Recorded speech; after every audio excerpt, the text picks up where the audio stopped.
So welcome back to this session. Today we are going to discuss chapter number 1 of NCERT chemistry from class 9th, which is matter in our surroundings.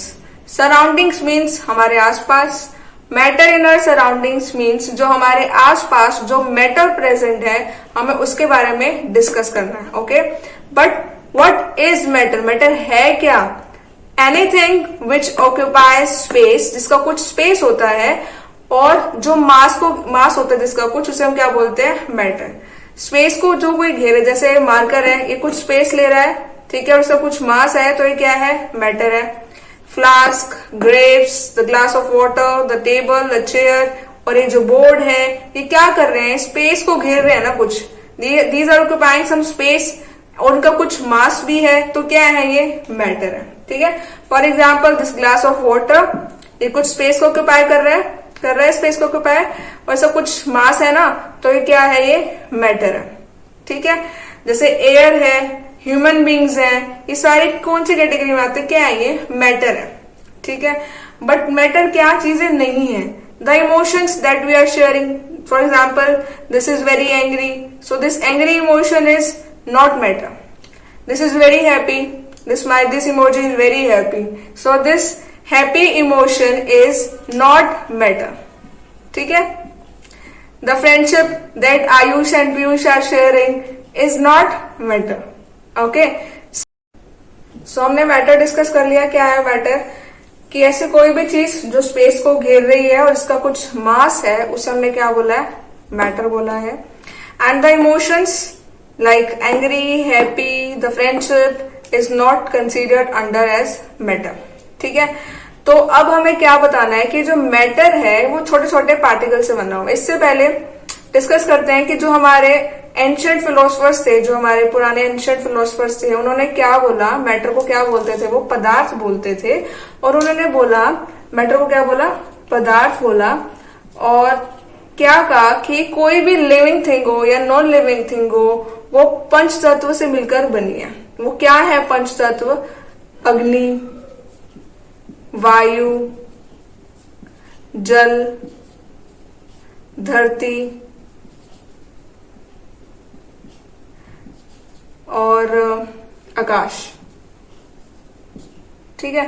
तो ये पंच तत्व जो है, इन्होंने बोला कि कोई भी चीज जो है ना, वो इन 5 चीजों से मिलकर बनी है. ठीक है. That is fire, air, water, earth and sky. ठीक है. और इनके अलावा कुछ नहीं है, सिर्फ 5 चीजों से मिलाकर सारी चीजें जितने भी प्रेजेंट है हमारे आसपास, सब इनसे मिलाकर ही बनी है. ठीक है. बट जो मॉडर्न साइंटिस्ट हैं, उन्होंने क्या किया? उन्होंने मैटर को 2 तरीके से क्लासिफाई किया. एक फिजिकल प्रॉपर्टीज के अकॉर्डिंग और एक केमिकल प्रॉपर्टीज के अकॉर्डिंग. ठीक है. फिजिकल प्रॉपर्टीज के अकॉर्डिंग मैटर को 3 कैटेगरीज में डिवाइड किया गया. That is solid, liquid and gas.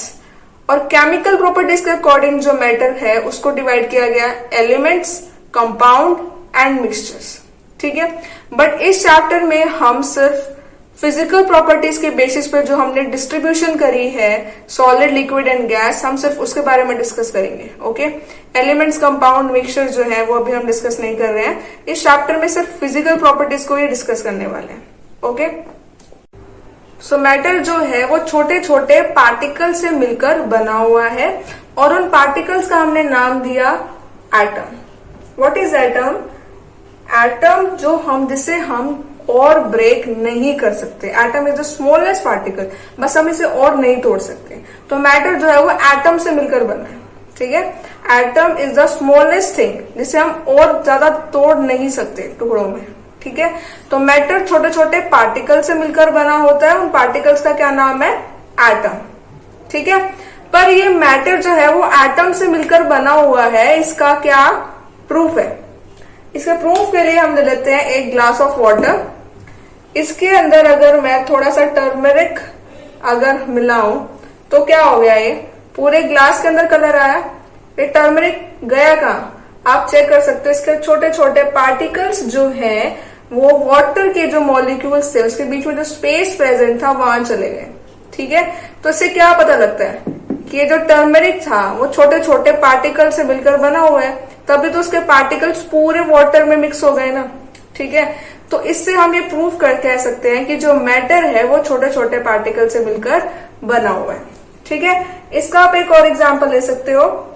जैसे आप कुछ भी खाना बनता है घर में, तो उसकी फ्रेग्रेंस, उसकी जो स्मेल होती है वो आपको आ जाती है। दूसरे रूम में अगर बैठे होगे तभी भी आपको उसकी स्मेल आ जाएगी। तो होता क्या, एक्चुअली जो फूड के पार्टिकल्स हैं वो एयर के पार्टिकल्स के साथ मिक्स हो जाते हैं। ठीक है, और जैसे एयर पार्टिकल्स, एयर जब आती है हमारे रूम तक तो वो उसके साथ जो पार्टिकल्स मिक्स होते हैं वो भी हमारे रूम तक आते हैं और हमें उसकी फ्रेग्रेंस फील होती है।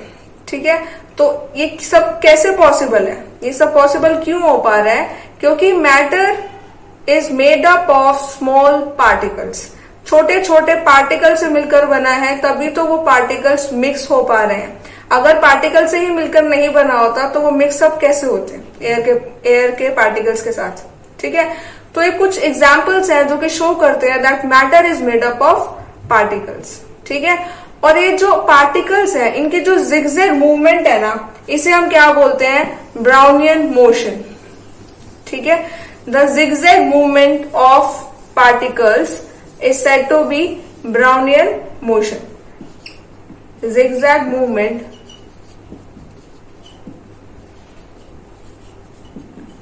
of particles is Brownian motion.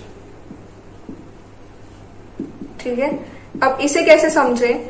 For example window है, ठीक है, विंडो से सनलाइट आ रही है। सनलाइट को अगर आप ध्यान से देखोगे तो उसके अंदर छोटे छोटे पार्टिकल्स आपको देखने को मिलेंगे। वो पार्टिकल्स अपने अलग, कोई इधर भाग रहा है कोई उधर भाग रहा है। तो ये जो मोशन है, जो पार्टिकल, जो डस्ट पार्टिकल्स की जो मोशन है, इसे हमने क्या बोला है? Brownian motion, zigzag movement. कोई इधर मूव कर रहा है कोई उधर मूव कर रहा है, तो इस मूवमेंट को हम क्या बोल रहे हैं? Brownian motion. इसका एक और एग्जाम्पल भी है, movement of pollen grains in water. ठीक है, ये जो पोलन ग्रेन्स की जो मूवमेंट होती है वाटर के अंदर, ये भी क्या है? ब्राउनियन मोशन का एक एग्जांपल है। पोलन ग्रेन्स क्या होते हैं? पोलन ग्रेन्स एक माइक्रोस्कोपिक बॉडी है। ठीक है, microscopic body that contains male reproductive part, male reproductive cell of plant. ठीक है, ये पोलन ग्रेन्स क्या है? एक माइक्रोस्कोपिक बॉडी होती है जो कि मेल रिप्रोडक्टिव सेल होती है प्लांट की।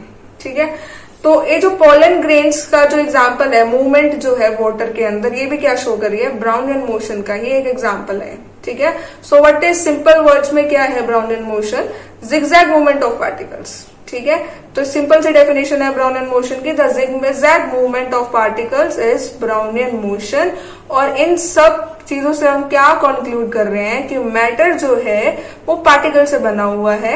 इसके एग्जांपल्स हमने 2-3 एग्जांपल्स देख लिए, और हम क्या कह रहे हैं कि जो पार्टिकल्स है वो कैसे मोशन है, उसका जिगजैग मूवमेंट है, जिसे कि हमने ब्राउनियन मोशन बोला है। ठीक है, अब हम डिस्कस करते हैं characteristics of particles of matter की। मैटर के जो पार्टिकल्स हम बोल रहे हैं कि मैटर जो है वो पार्टिकल से मिलकर बना हुआ है, इसकी क्या कैरेक्टरिस्टिक्स है वो हमें डिस्कस करनी है अभी।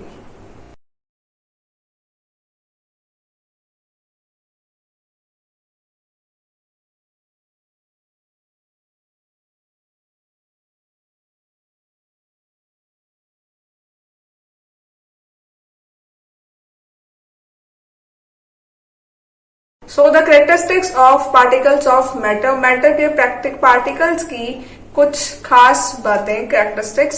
सो our first point is the particles of matter are very very small. जो मैटर के जो पार्टिकल्स होते हैं वो बहुत ही ज्यादा छोटे होते हैं। ठीक है, ये हम कैसे कह रहे हैं? हमने ये अभी एक एग्जाम्पल डिस्कस किया था। क्या कहा था हमने इसमें? हमने वाटर लिया था, वाटर में थोड़ा सा टर्मरिक डाला था, जिसकी वजह से पूरे वाटर के अंदर कलर चेंज हो गया था कलर चेंज। अब हुआ क्या था कि जो टर्मरिक के जो छोटे छोटे पार्टिकल्स है ना, वो वाटर के पार्टिकल्स के अंदर मिक्स हो गए थे, इसलिए हमें पूरे वाटर का कलर चेंज कर दिया इसने। ठीक है, तो अगर मैं इसके अंदर और वाटर मिक्स कर दूं तो अभी भी इसका कलर है, येलो कलर है। तो इससे हमें पता लग रहा है कि छोटे से पार्टिकल ने पूरे वाटर का कलर चेंज कर दिया। हम पानी इसमें और ऐड कर रहे जा रहे हैं, बट फिर भी इसका कलर नहीं जा रहा है। तो हमें ये बता रहा है कि पार्टिकल्स कितना छोटा है कि वो पूरे उस वाटर को कलर दे रहा है, ठीक है। सो ये फर्स्ट हमारा था example that the particles of matter are very small. Second example is the particles of matter have spaces between them, कि मैटर के जो पार्टिकल्स होते हैं ना उनके बीच में कुछ गैप होता है। अगर गैप नहीं होता, ठीक है, अगर गैप नहीं होता तो ये टर्मरिक के पार्टिकल्स कहाँ जाते हैं और ना ही हमें कलर देते, ठीक है। टर्मरिक के पार्टिकल्स वाटर के मॉलिक्यूल्स के स्पेस के बीच में गए हैं, तभी तो हमें पूरे वाटर में कलर मिला है, ठीक है। अगर मॉलिक्यूल्स, वाटर के जो मॉलिक्यूल्स हैं, ठीक है, अगर ये वाटर के मॉलिक्यूल्स हैं, इसके अंदर क्या गए, टर्मरिक के मॉलिक्यूल्स चले गए और टर्मरिक के मॉलिक्यूल्स ने इस पूरे वाटर को एक कलर दे दिया, येलो कलर, ठीक है। तो पार्टिकल्स के बीच में स्पेस है तो ही तो हमें कलर मिल रहा है, ठीक है, तो ही तो ये मिक्स हो रहे हैं। इसका आप सेकंड एग्जांपल ले सकते हो कि मैंने वाटर ले लिया, इसके अंदर मैंने सॉल्ट मिक्स कर दिया, ठीक है। तो अब ये सॉल्ट कहाँ गया, ये मिक्स हो गया, ठीक है, क्लियरली मिक्स हो गया है। कहाँ गया है सॉल्ट, हमें बिल्कुल क्लियर सॉल्यूशन मिल रहा है, कहाँ गया, कहाँ सॉल्ट है, ये वाटर के मॉलिक्यूल्स के बीच में जो स्पेस प्रेजेंट था उसके अंदर सॉल्ट मिक्स हो गया, ठीक है। So this example shows that the particles of matter have spaces between them. Okay, so our third point is the particles of matter are constantly moving. अब इसका एग्जांपल, अब इसको डेमो तो नहीं दे सकते क्योंकि अब स्मेल तो आने से रही है आपको वीडियो में। सो जो मैटर के जो पार्टिकल्स हैं वो कॉन्स्टेंटली मूव करते हैं, इसका एग्जांपल हम ऑलरेडी डिस्कस कर चुके थे। फॉर एग्जांपल जब फूड बनता है तो आपको काफी दूर तक उसकी स्मेल या फ्रेग्रेंस आपको बताती है कि घर में जो है फूड क्या बना है, ठीक है। परफ्यूम लगाते हो, डिओड्रेंट लगाते हो, उसकी आती है फ्रेग्रेंस आती है ना, तो वो क्या कर रहे हैं, पार्टिकल्स कॉन्स्टेंटली इधर उधर भागे जा रहे हैं, ठीक है, भागे जा रहे हैं। तो वो एयर के साथ साथ आपको स्मेल कर, आप उसे स्मेल कर सकते हो, ठीक है। कॉन्स्टेंटली मूव कर रहे हैं। अगर ये मूव नहीं करेंगे, सपोज ऐसे समझो कि सपोज पार्टिकल्स मूव नहीं कर रहे तो फूड जो है, जो इतनी दूर किचन में बन रहा है, आप तक उसकी स्मेल कैसे आ रही है, ठीक है, क्यों आ रही है, क्योंकि वो मूव कर रहे हैं, तभी ये पॉसिबल, अदरवाइज पॉसिबल नहीं है, ठीक है। तो ये था हमारा थर्ड पॉइंट का example that the particles of matter are constantly moving. Fourth example is the particles of matter attract each other, ठीक है। जैसे ये मार्कर है, छोटे छोटे पार्टिकल से मिलकर बना हुआ है, पर ये जो पार्टिकल्स है ना, ये बताते हैं इनकी जो फोर्स है, इसके अंदर पार्टिकल जो है ना वो आपस में एक दूसरे पे फोर्स एक्सर्ट करते हैं, ठीक है। वो फोर्स कितनी स्ट्रांग है तो वो उतना ही हमें उसे ब्रेक करना मुश्किल होगा, ठीक है। द फोर्स ऑफ अट्रैक्शन, ठीक है, हमारे पास एक फोर्स होती है, पार्टिकल्स के बीच में ना फोर्स ऑफ अट्रैक्शन होती है, ठीक है। उस फोर्स ऑफ अट्रैक्शन को हम क्या बोलते हैं, कोहेसिव फोर्स।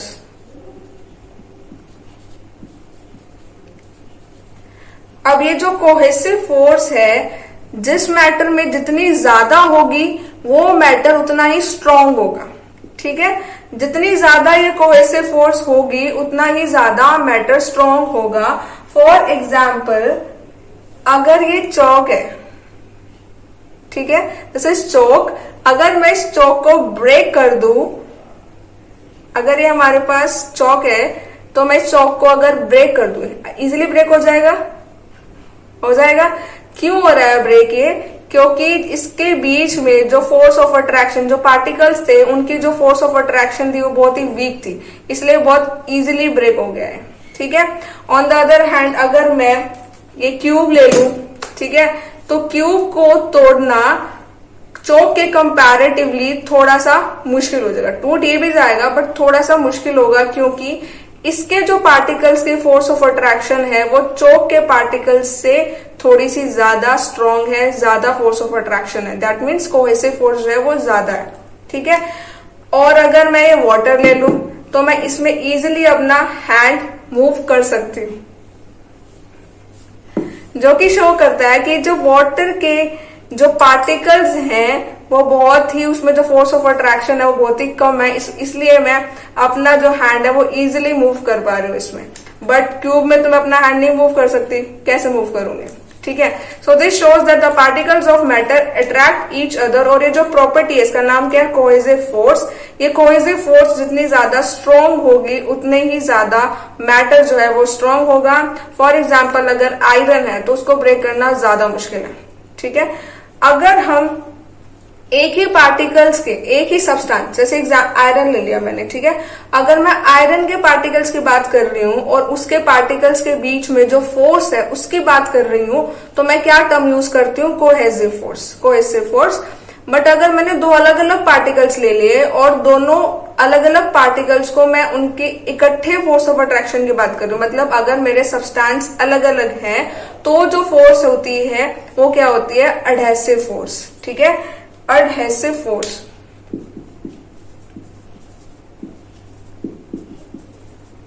एडहेसिव फोर्स मतलब जब हम दो अलग अलग सब्सटेंस के पार्टिकल्स की बात कर रहे हैं, ठीक है, पर अगर सब्सटेंस एक ही है, if we are talking of the same substance then the force of attraction is said to be cohesive force. Same substance, substance क्या होना चाहिए, सेम होना चाहिए। So cohesive force and adhesive force दो तरह की फोर्सेस होती हैं, दोनों ही फोर्स ऑफ अट्रैक्शन को मेजर करती हैं। तो इनमें डिफरेंस क्या है, कोहेसिव फोर्स जो है वो फोर्स ऑफ अट्रैक्शन है between the particles of the same substance. For example कि अगर मैं वाटर की बात कर रही हूं तो वाटर के जो मॉलिक्यूल्स हैं उसके जो पार्टिकल्स हैं उनके बीच में फोर्स ऑफ अट्रैक्शन जो है वो कैसी है, ये मेरे को बताएगी कोहेसिव फोर्स। पर जो वाटर के मॉलिक्यूल्स की फोर्स ऑफ अट्रैक्शन जो है वो ग्लास के साथ कैसे है, ठीक है। अब मैं वाटर की बात नहीं कर रही, वाटर के मॉलिक्यूल्स की फोर्स ऑफ अट्रैक्शन ग्लास के साथ, ठीक है। तो दो अलग अलग सब्सटेंस हो गए ना, तो दो अलग अलग सब्सटेंस के जो पार्टिकल्स हैं उसके बीच में जो फोर्स ऑफ अट्रैक्शन है उसे हम एडहेसिव फोर्स बोलते हैं, ठीक है। तो ये दो तरह के फोर्सेस होते हैं, कोहेसिव एंड एडहेसिव। तो समय बताता है कि मैटर जो है वो कितना स्ट्रॉन्ग होने वाला है, ठीक है, मैटर कितना रिजिड है। दो तरह की चीजें होती है हमारे पास, रिजिड एंड फ्लूइड, ठीक है। So what is rigid, rigid means जो बेंड ना हो पाए, जैसे ये डस्टर है बेंड नहीं हो पा रहा है, सो ये क्या है, रिजिड है, ठीक है। और फ्लूइड क्या, जो इजीली फ्लो कर जाए कहीं पे, जैसे लिक्विड है, वाटर है, ये इजीली कहीं पे भी फ्लो कर जाता है ना, तो उसे हम क्या कहते हैं, फ्लूइड है। जैसे गैस है, वो इजीली कहीं भी मूव कर जाती है, जैसे गैस होती है जो वो कहीं भी मूव कर जाते हैं तो फ्लूइड की कैटेगरी में आती है। और रिजिड, रिजिड में क्या आ जाता है हमारा, सॉलिड, जो कि बेंड ना हो पाए, जो कि इनफ्लेक्सिबल हो, उसे हम क्या बोल रहे हैं, रिजिड बोल रहे हैं। और फ्लूइड में क्या क्या आ जाते हैं हमारे, लिक्विड आ जाती है और गैसेज आ जाती है, तो ये क्या थे हमारे फ्लूइड। अब हम डिस्कस करेंगे classification of matter. Classification of matter क्या है, solid, liquid and gas. Physical properties के बेसिस पे हमने ये तीन डिस्कस ही करने हैं, सॉलिड, लिक्विड एंड गैस, सो वो अभी डिस्कस करते हैं। सो क्लासिफिकेशन ऑफ मैटर, मैटर को हमने फिजिकल प्रॉपर्टीज के बेसिस पे तीन कैटेगरीज में डिवाइड करा है, solid, liquid and gas. Solid कैसे कि सॉलिड के अंदर जो मॉलिक्यूल्स होते हैं, पार्टिकल्स होते हैं, वो बहुत टाइटली पैक्ड होते हैं। सॉलिड के जो मॉलिक्यूल्स होते हैं बहुत टाइटली पैक्ड होते हैं। जैसे मॉलिक्यूल है, इनके बीच का जो इंटरमॉलिक्यूलर डिस्टेंस है, इनके बीच का जो इंटरमॉलिक्यूलर डिस्टेंस है वो बहुत ही कम होता है। लिक्विड में बात करें तो लिक्विड में जो मॉलिक्यूल्स होते हैं वो बहुत लूजली पैक्ड होते हैं और उनके बीच का जो इंटरमॉलिक्यूलर डिस्टेंस होता है वो सॉलिड के कंपैरेटिवली ज्यादा होता है, ठीक है।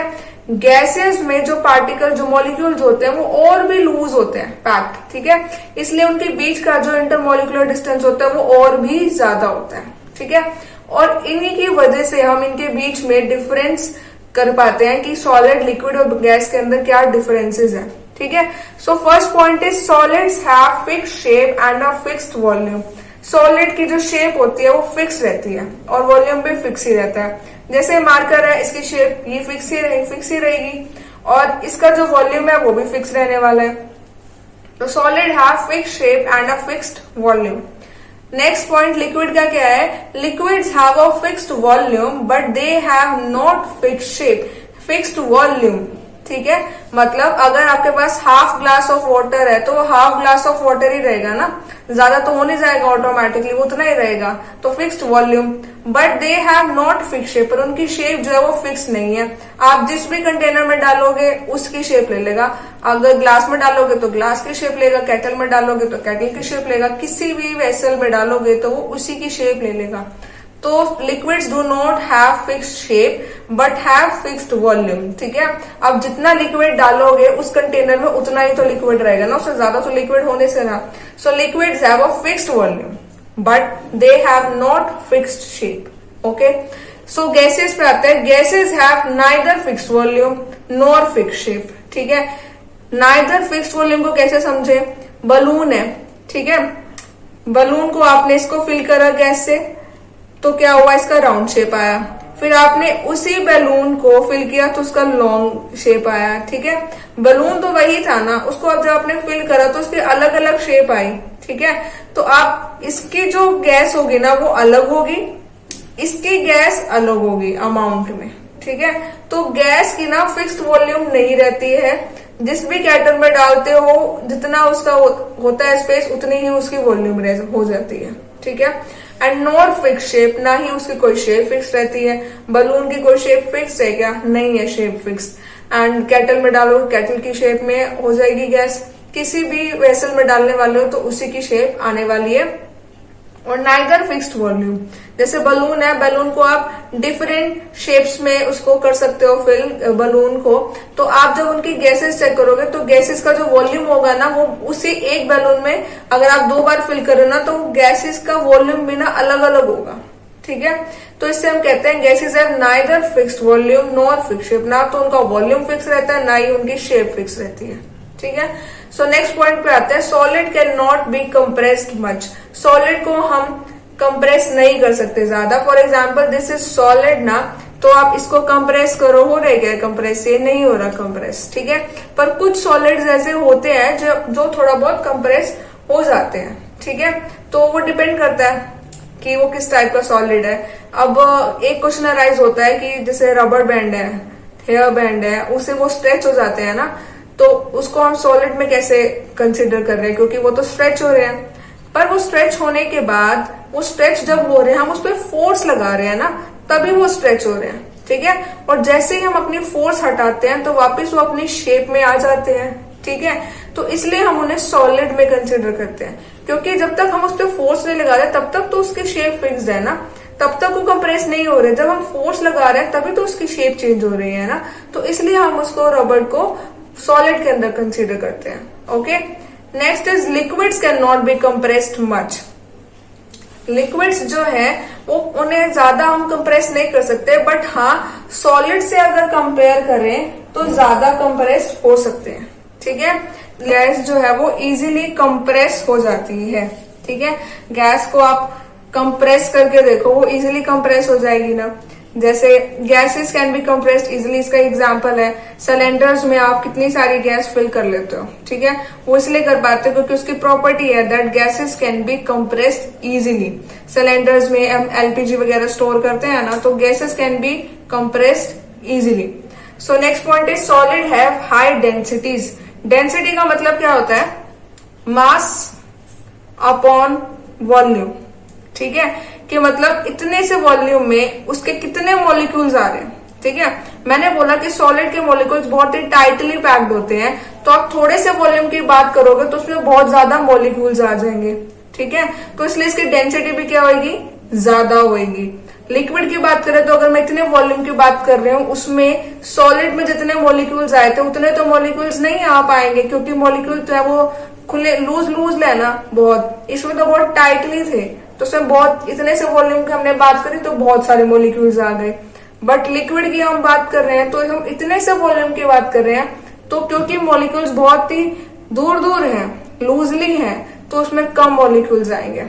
और अगर गैस की बात करूं तो मैं अगर इतने वॉल्यूम की बात कर रही हूँ तो इसमें तो सिर्फ 2 ही मॉलिक्यूल्स आ पाए, ठीक है।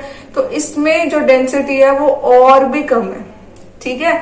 तो हमने क्या, डेंसिटी कैसे कंपेयर होती है कि 1 यूनिट वॉल्यूम में कितना मास आ रहा है, ठीक है।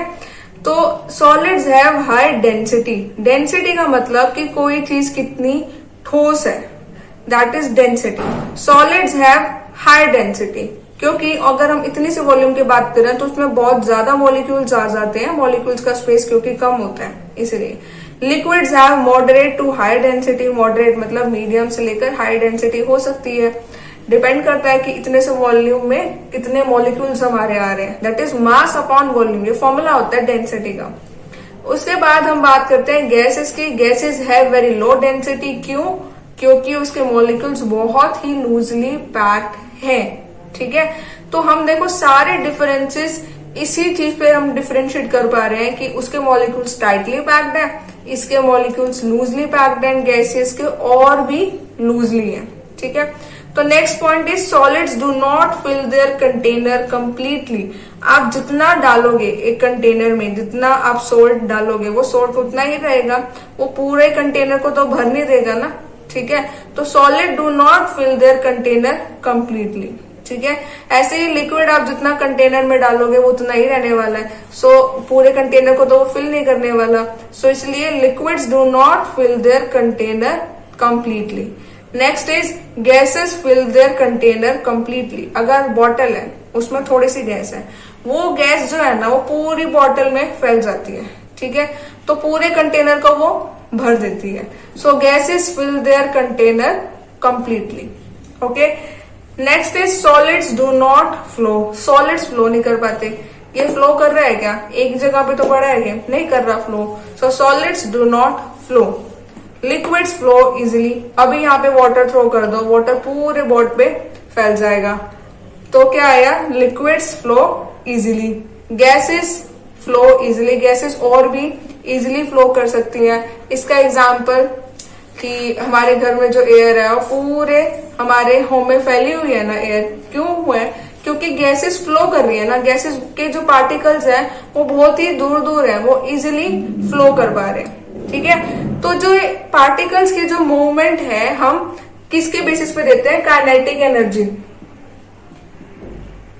काइनेटिक एनर्जी, जोन सा पार्टिकल जितना ज्यादा मूव कर पाता है, ठीक है, जैसे गैस है वो बहुत इजीली फटाफट से रैंडम से मूव कर लेता है, तो इसकी काइनेटिक एनर्जी जो है वो बहुत ज्यादा रहती है, ठीक है। लिक्विड्स, इसके पार्टिकल्स जो है, मॉलिक्यूल्स जो है वो गैसेस से थोड़े से कम लूजली पैक्ड है, तो इसकी काइनेटिक एनर्जी गैस के कंपैरेटिवली थोड़ी सी कम है। और सॉलिड की बात करें, सॉलिड का देखो स्पेस ही नहीं है, जो इंटरमोलिकुलर डिस्टेंस है, स्पेस ही नहीं है, तो वो मूव कर ही नहीं पाते, वो अपनी जगह पे बस थोड़ा सा वाइब्रेट कर पाते हैं, तो इसीलिए काइनेटिक एनर्जी जो होती है इनकी वो बहुत ही कम होती है, ठीक है। जो मॉलिक्यूल्स जो फटाफट मूव कर लेते हैं, मूवमेंट जिनकी ज्यादा होती है, वो हम क्या बोलते हैं कि उसकी काइनेटिक एनर्जी जो है वो उतनी ही ज्यादा रहती है, ठीक है। सो ये हमारे डिफरेंसेस थे सॉलिड, लिक्विड एंड गैसेस के बीच में। और इसके अलावा हमारी प्रॉपर्टी होती है डिफ्यूजन। डिफ्यूजन क्या प्रॉपर्टी होती है? Diffusion, diffusion is mixing of a substance, mixing of a substance with another substance.